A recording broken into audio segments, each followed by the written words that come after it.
Everybody, welcome back to this episode of Think Business Live. I'm looking really forward to this talk with Dr. Jason Novetsky. Jason, it's great to connect with you. Thanks, John. Champion Mindset Group, sport and performance psychology coaching. There's so much to talk about. I just want to kind of give a quick review of you as a sport and performance psychology coach. You subscribe to the notion that talent is overemphasized and mental toughness is the competitive advantage that creates champions. There's a lot more you do, and we'll get into that. But I want to talk about that. Think community. I just want everyone to pause for just a moment. On this show, we, and as a business coach, I work with successful people who are stuck, and I get them unstuck. And on our show, I bring on guests to not only give you insights, but to give you that one thing that can get you unstuck.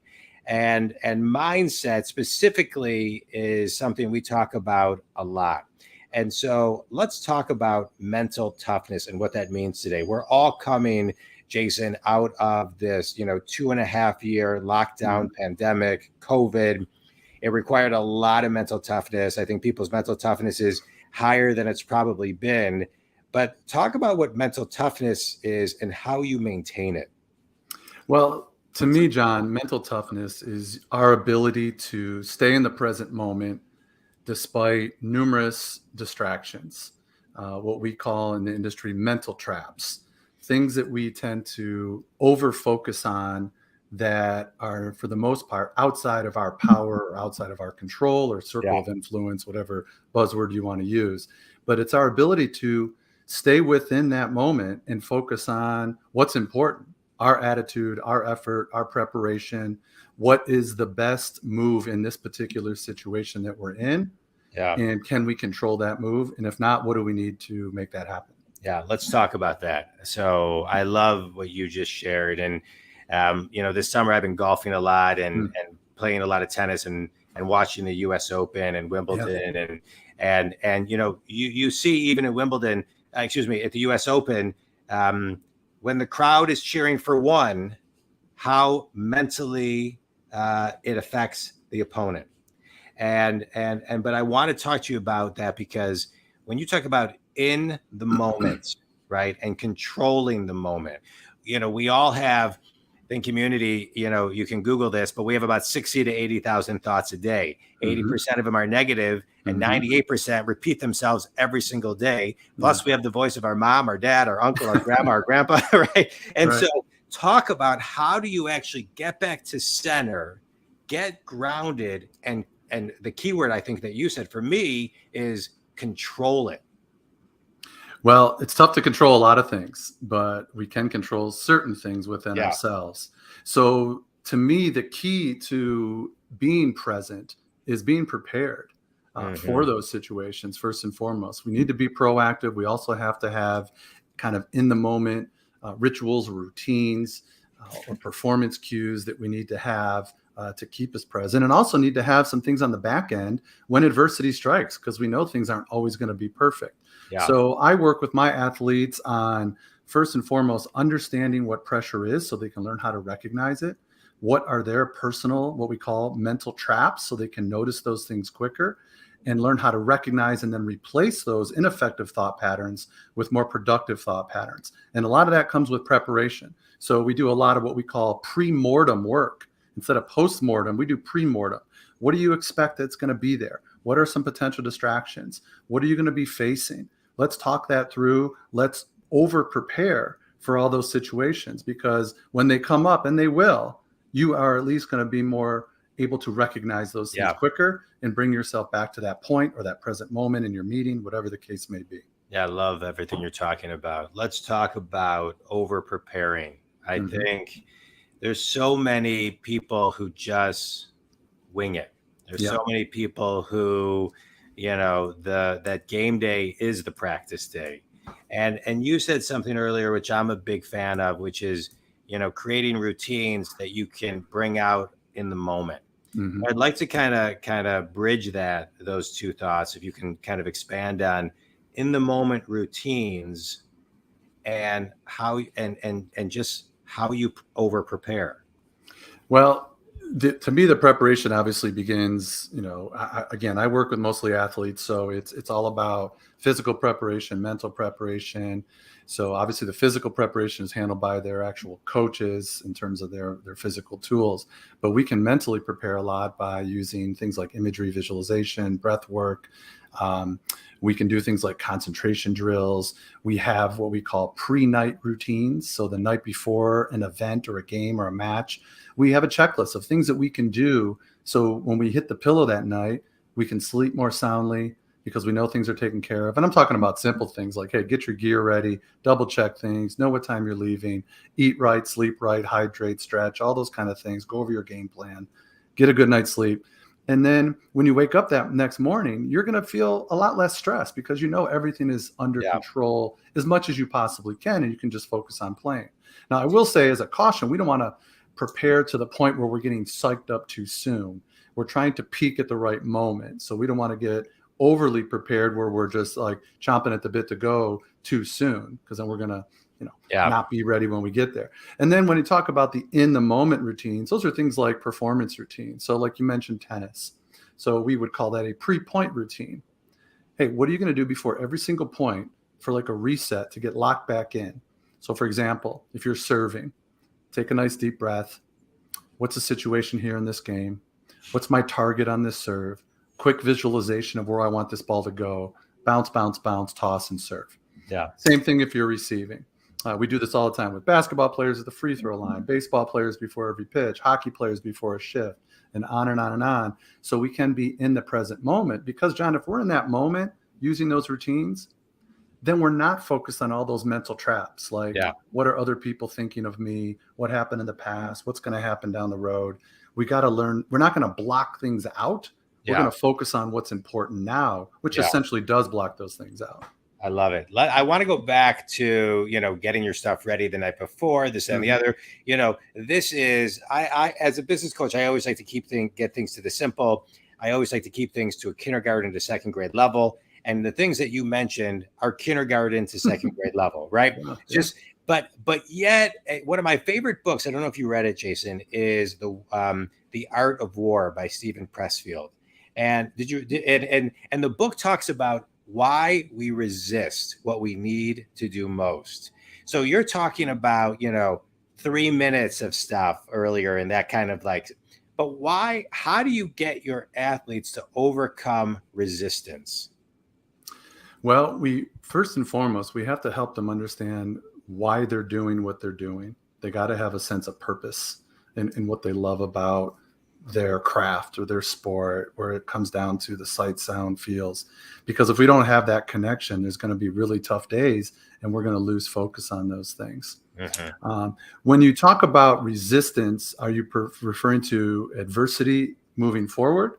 I'm talking about resistance of, I'm not going to lay my clothes out because it'll only take 4 seconds. I'm not going to do this because this will take 2 minutes and I'll do it in the morning. But 2 minutes the night before, it takes 7 minutes in the morning. Yeah, absolutely. Yeah. So what you're referring to is just that I don't feel like it. Correct. At this Correct. moment. Yeah. And we start with the premise, look, you can do anything you want, but you can't do everything you want. And so if you really want to be successful, then you're going to have to do what you're supposed to do, when you're supposed to do it, the way it's supposed to be done, even when you don't feel like it. And to me, that's the difference between being average and being elite, is when you cross that threshold and you push through that feeling of being uncomfortable.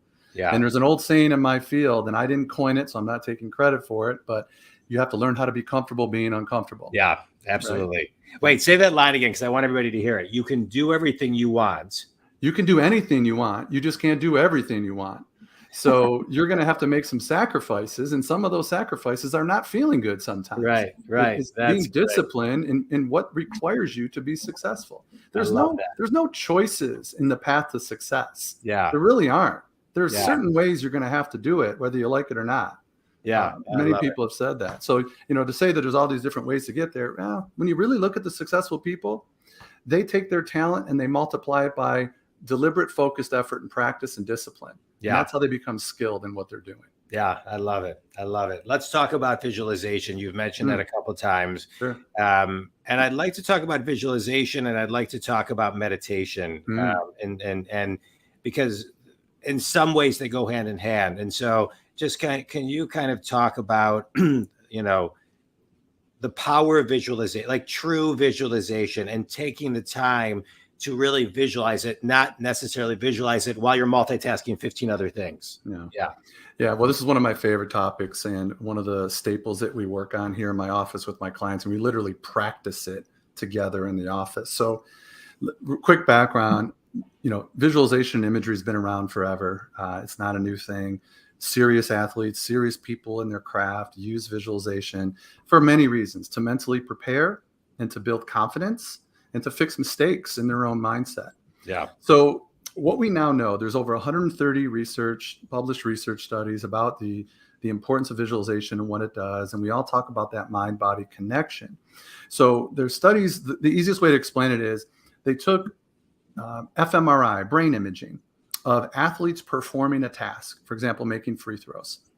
And they brain scanned, and they took the collaboration of these different scans, and they could see in the brain where things are firing, which parts of the brain are hot, so to speak. And then they took a totally separate group of athletes, and they taught them how to do true visualization, beginning with a brief meditation, moving into visualization. And they also scanned their brains while they were visualizing.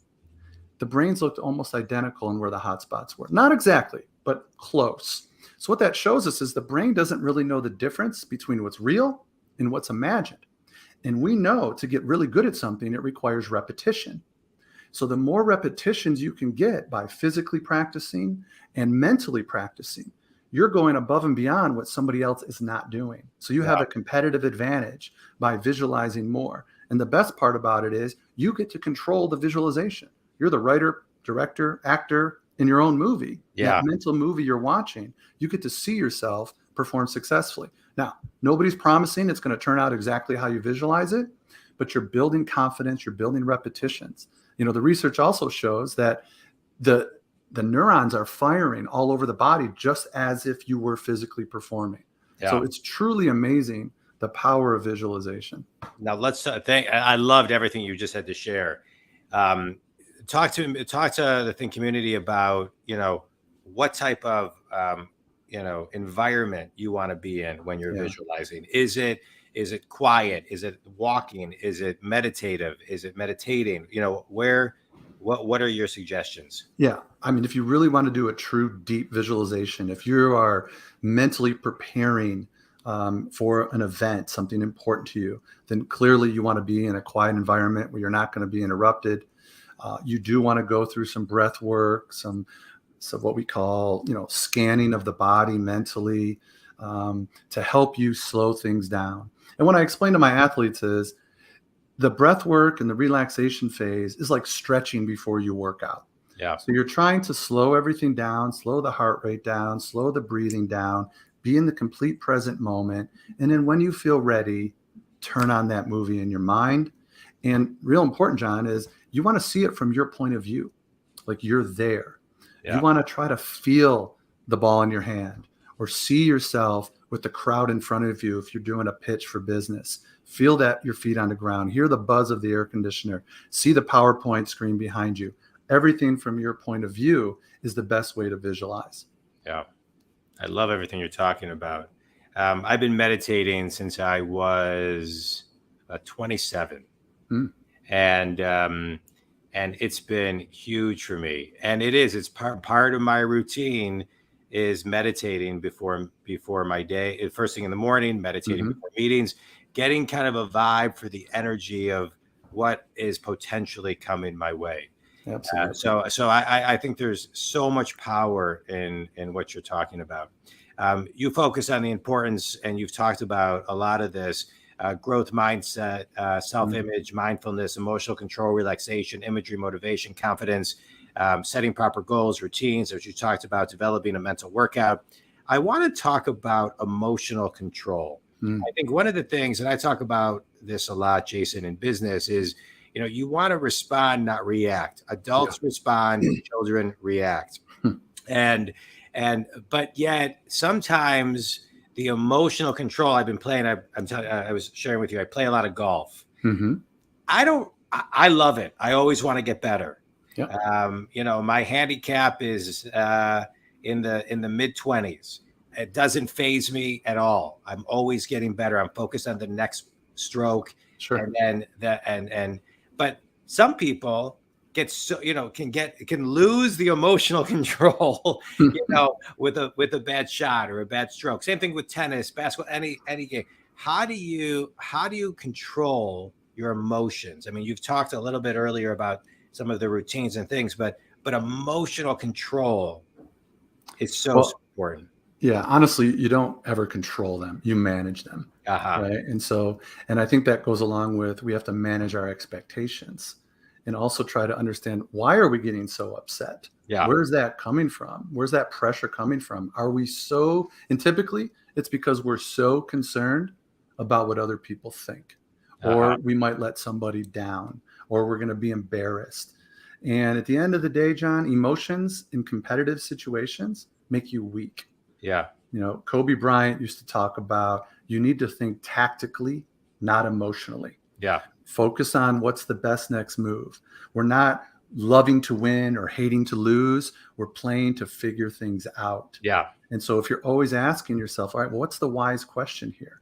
What could I have done a little differently there? Yeah. And why am I really doing this? And when we start exploring those things, the emotions kind of melt away because we're just focused on what's next. And we want to stay neutral in our emotions. So a lot of people, come to me, John, and they'll say, well, you're probably going to tell me all the time to be positive about everything. And I go, that's probably furthest from the truth. I'm not. Right. I'd rather you be positive than negative. Right. But I'd rather you think tactically and neutrally about, what do you need to do to have the best chance of success? Yeah. And within that, what are you really good at? What can you control at this moment? And what do you need to work on? Yeah. And when we stay focused on those things, the emotions kind of melt away. Yeah. Yeah. I read a book. You're reminding me of a book I read, oh my God, it must have been 20 years ago.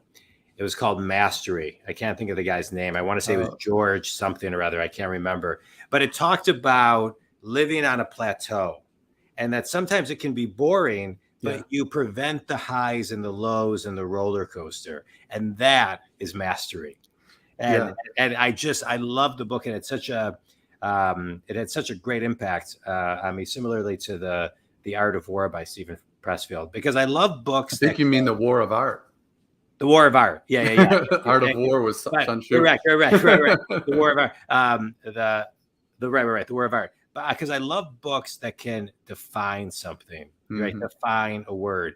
And that's what I love about, Jason, guys like you and companies like yours. You can help define something, put a model around it, and help somebody who's been suffering from years of something get a new lens and a new perspective of something, and help accelerate the redefining of it.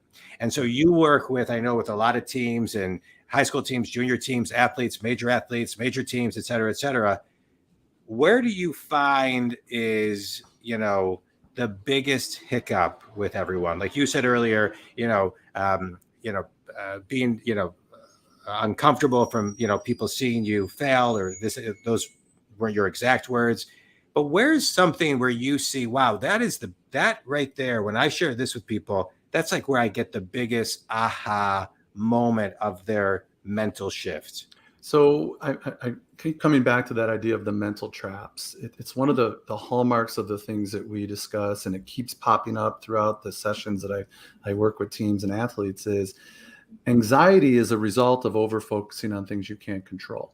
Mm-hmm. And so when people realize, and I give them a list, and we go through one by one, and I'll ask them, do you find that you overthink this thing?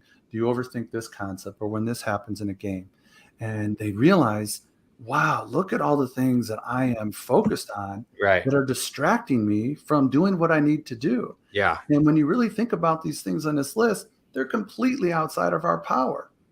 And so, again, it's about accepting that you're going to have those thoughts from time to time. We're never going to eliminate them. We can't just turn the brain off. I really get disturbed when coaches say, just don't think. Yeah. Well, you can't not think. It's impossible. But you can, but you can choose to think more productively and effectively.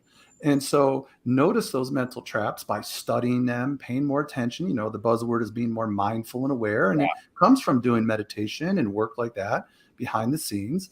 So when these thoughts pop up, you're like, oh, you know, there I go again. I'm thinking about something I can't control. And then quickly be prepared to return your focus to what you can control in that moment. And so that is like the big, you know, aha for people to say, okay, that's what I need to work on first. And obviously another topic that comes up a lot is how to manage your confidence and put deposits in that bank of confidence a lot, and use good body language and good self-talk and being prepared and self-evaluation. All those things help build confidence as well. You know, so many things what you're saying are just kind of keep on triggering so many books. But as you're talking, the 4 agreements, which is, don't make assumptions, don't take things personally, be impeccable with your word, which is, what it's also saying is be impeccable with your word to yourself. And so I love everything that you're talking about. Thank you. All right, Jason, quick speed round. You ready? Okay. All right. A book that's had the biggest impact on you. Oh my goodness.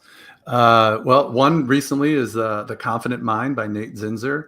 And I would also say It Takes What It Takes by Trevor Moawad. Oh, It Takes What It Takes is a good one. I've read that one. But what was the first one? I want to read that. The Confident Mind, Nate Zinsser. He is the performance coach at West Point. Okay. Oh, brilliant stuff. Yeah.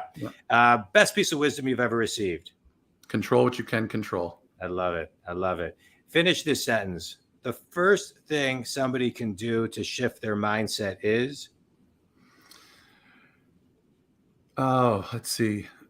The best thing you can do to shift your mindset is what we call amora fati, which comes from Stoicism, which, another great book, The Obstacle is the Way, Ryan Holiday. So good. Which is just make the best out of every situation. Take it for what it is and use every obstacle as an opportunity to better yourself. Yeah, it's awesome.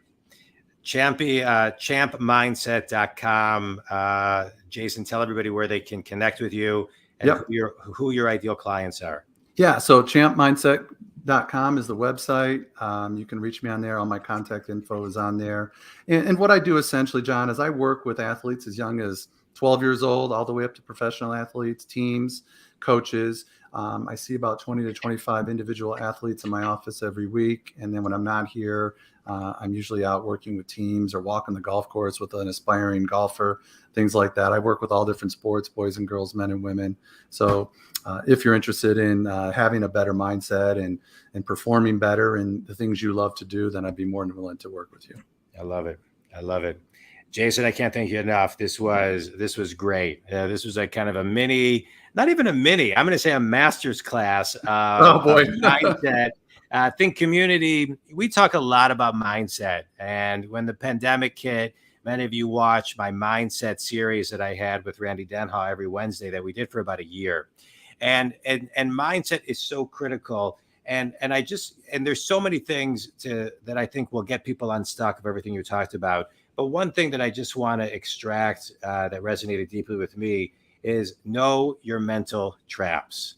When you know them, to me, Think Community, when you raise your awareness on something, everything begins to change, right? When you change the way you look at things, the things you look at change. And so it always starts, I think, with a lot of awareness. I appreciate everything you shared today. It was great. Champmindset.com. If Jason can help you, johndwoskin.com. If I can help you. Jason, any last thoughts? I just want to thank you, John, for having me on. It was great to catch up with you, and I hope this was helpful for anybody listening. Yeah, thank you to Jeff Kukowski for that's right for telling me about you. So thank you. Yes, it was great. All right, thanks everybody.